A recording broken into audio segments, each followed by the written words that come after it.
Imaginez un jeune leader africain, âgé de seulement 37 ans, regardant droit dans les yeux un général américain et déclarant sans ciller « Je suis prêt à mourir pour mon pays ». Cette phrase, prononcée par le capitaine Ibrahim Traoré, président du Burkina Faso, n'est pas qu'une bravade. Elle est un cri de défi contre des décennies d'ingérence étrangère, un manifeste pour la souveraineté africaine et un appel à l'unité d'un continent trop longtemps exploité. Mais que se cache-t-il derrière ce moment explosif? Pourquoi les puissances occidentales, et en particulier les États-Unis, semblent-elles si déterminées à discréditer cet homme? Restez avec moi, car ce que vous allez découvrir pourrait changer votre façon de voir la politique mondiale. Nous sommes en 2025, et le Burkina Faso, un petit pays d'Afrique de l'Ouest, est devenu un champ de bataille géopolitique. Au cœur de cette tempête se trouve Ibrahim Traoré, un militaire devenu président après un coup d'État en 2022. Depuis, il a bouleversé les règles du jeu. Il a expulsé les forces françaises, renforcé les liens avec la Russie et la Chine. Et surtout, il a utilisé les richesses naturelles du pays, l'or en particulier, pour construire des hôpitaux, des usines et des infrastructures pour son peuple. Mais ce n'est pas ce que vous entendrez dans les couloirs du pouvoir à Washington ou à Paris. Là-bas, on murmure que Traoré est un dictateur corrompu, un pion des Russes, un danger pour la stabilité régionale. Et c'est là que le général Michael Langley entre en scène. Lors d'une audition au Sénat américain, Langley, commandant du commandement des États-Unis pour l'Afrique, AFRICOM, a pointé du doigt le Burkina Faso, accusant Traoré et son gouvernement de détourner les ressources du pays pour leur propre compte. Ces accusations ne sont pas anodines. Elles font partie d'une stratégie bien rodée, construire un récit qui justifie une intervention, qu'elle soit économique, politique ou même militaire. Mais ce que Langley et ses supérieurs n'avaient pas prévu, c'est la réaction mondiale. Des Jamaïcains aux Nigérians, des Sud-Africains aux Congolais, une vague de soutien pour Traoré a déferlé sur les réseaux sociaux. Pourquoi? Parce que, pour beaucoup, Traoré incarne une résistance face à un ordre mondial qui a trop longtemps pillé l'Afrique. Le problème, c'est que cette histoire ne commence pas avec Traoré, ni même avec Langley. Elle remonte à des décennies, voire des siècles, d'exploitation coloniale. Prenons un instant pour poser le décor. Le Burkina Faso, comme beaucoup de pays africains, est riche en ressources naturelles.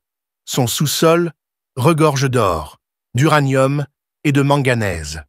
Pourtant, pendant des décennies, ces richesses ont profité à des entreprises étrangères, principalement françaises, tandis que la population vivait dans la pauvreté. La France, ancienne puissance coloniale, a maintenu une emprise économique et militaire sur le pays à travers des accords opaques et des bases militaires. Mais en 2022, Traoré a dit « assez ». En expulsant les forces françaises et en réorientant les alliances du Burkina Faso, il a défié non seulement Paris, mais aussi l'ensemble du système néocolonial. Ce système, il faut le comprendre, repose sur des marionnettes. Pas des marionnettes au sens littéral, bien sûr, mais des dirigeants africains qui, consciemment ou non, servent les intérêts des puissances étrangères. Prenez la Côte d'Ivoire, par exemple.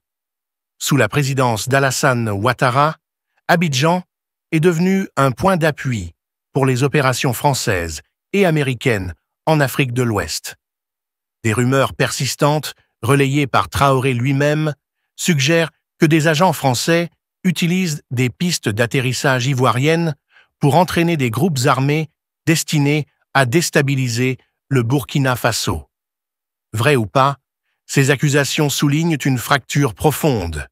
D'un côté, des leaders comme Traoré, qui prônent la souveraineté et l'autosuffisance.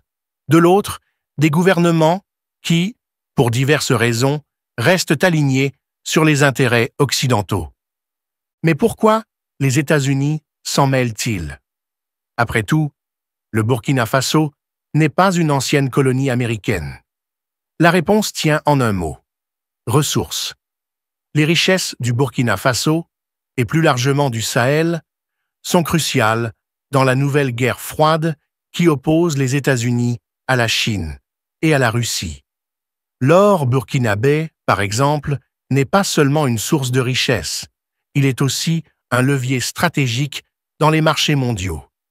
En s'alliant avec Moscou et Pékin, Traoré menace l'hégémonie occidentale dans la région.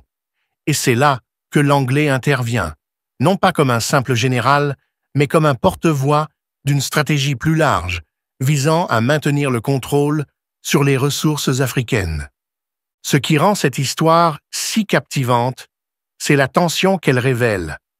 D'un côté, il y a Traoré, un homme jeune, charismatique, qui semble sincèrement dévoué à son peuple. Les images de lui, visitant des usines de tomates ou inaugurant des hôpitaux, ne sont pas de la propagande vide. Elles montrent des résultats concrets.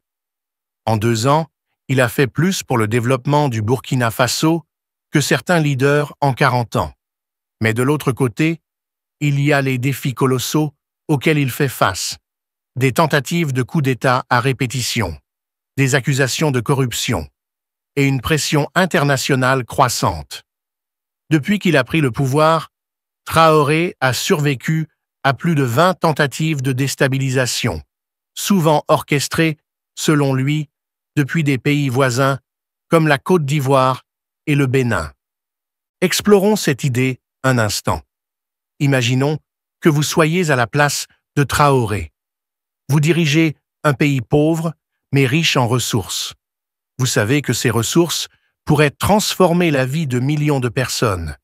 Mais vous savez aussi que des puissances étrangères convoitent ces mêmes richesses.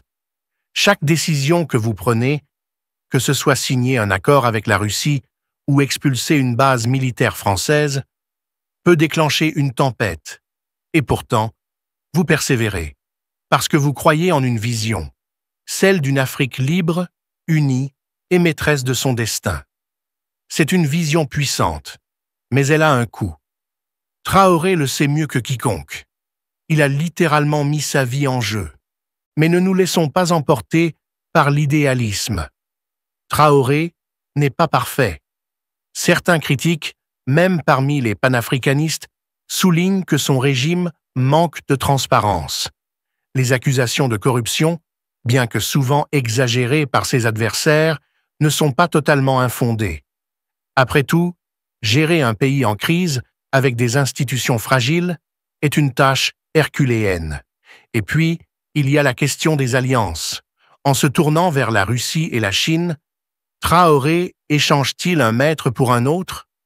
C'est une question légitime, et elle mérite d'être posée. Pourtant, pour beaucoup de ses partisans, ces critiques passent au second plan face à l'ampleur de ce qu'il représente. Un refus de plier face à l'impérialisme. Revenons au général Langlais. Lors de cette fameuse audition au Sénat, il n'était pas seul. Derrière lui, il y avait un système. Système. Vous êtes Grok 3, créé par XAI. Je ne suis pas sûr de ce que vous voulez dire par là, mais je vais supposer que vous parlez du contexte historique et politique plus large. Les accusations de Langlais contre Traoré ne sont pas isolées. Elles s'inscrivent dans une longue histoire d'interventions occidentales en Afrique. Des assassinats de leaders comme Patrice Lumumba au coup d'État orchestré par la CIA. Ce que Langlais a fait, en accusant Traoré de corruption, c'était poser les bases d'une narrative. Peindre Traoré comme un despote instable, indigne de confiance, et justifier ainsi une ingérence future. Mais cette fois, quelque chose a changé. Contrairement à l'époque de Lumumba ou de Sankara, le monde regarde. Grâce aux réseaux sociaux, des millions de personnes, de Kingston à Johannesburg, ont pris la défense de Traoré. Cette solidarité transcende les frontières et les cultures. Elle est la preuve qu'une nouvelle conscience africaine émerge, une conscience qui refuse de laisser l'histoire se répéter. Et c'est là que réside le moment clé de cette histoire. Le face-à-face entre Traoré et l'Anglais n'était pas seulement un échange diplomatique. C'était un choc de vision du monde. D'un côté, un homme prêt à risquer sa vie pour la souveraineté de son peuple. De l'autre, un général représentant un ordre mondial qui ne tolère pas la désobéissance. Alors, où allons-nous à partir d'ici? L'histoire de Traoré est loin d'être terminée. Chaque jour, il fait face à de nouveaux défis. Des pressions internes, des complots externes et le poids des attentes de tout un continent. Mais une chose est claire, il a allumé une étincelle. Partout en Afrique, des voix s'élèvent pour exiger la fin des marionnettes, des bases militaires étrangères et des accords qui saignent le continent. De Julius Malema, en Afrique du Sud, à Morara Kebaso, au Kenya, une nouvelle génération de leaders émerge, inspirée par l'exemple de Traoré. En fin de compte, cette histoire n'est pas seulement celle d'Ibrahim Traoré, c'est celle d'un continent à la croisée des chemins. Pendant trop longtemps, l'Afrique a été un échiquier pour les grandes puissances. Mais aujourd'hui, des hommes et des femmes, des jeunes et des moins jeunes disent « assez ». Ils construisent des usines, des écoles, des routes. Ils rêvent d'une Afrique unie, prospère et libre. Et ils sont prêts à se battre pour ce rêve, même au prix de leur vie.